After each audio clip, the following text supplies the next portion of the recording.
The term hexameron refers either to the genre of theological treatise that describes God's work on the 6 days of creation or to the 6 days of creation themselves.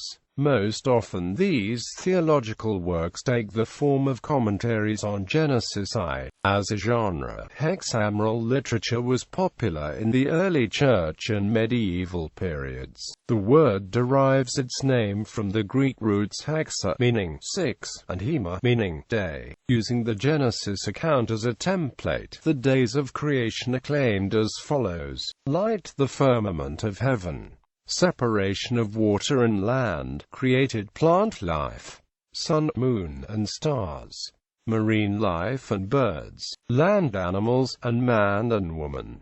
The seventh day is reserved for rest, and so is not counted.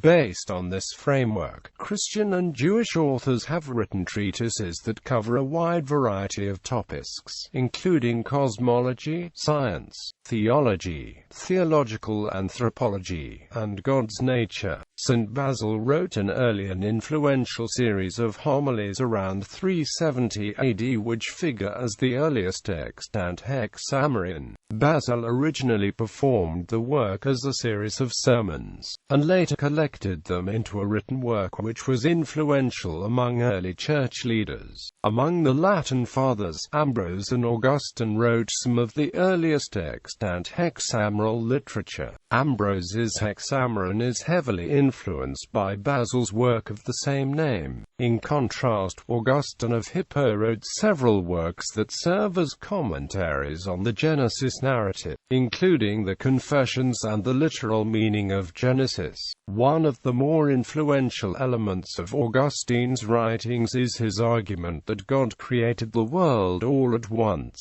At the same time, this instantaneous creation included a progression of events. Thus, creation happened over 6 days and in one single event. Following these figures, medieval writers such as Thomas Aquinas, Bonaventure, and Robert Grosseteste wrote hexameral literature.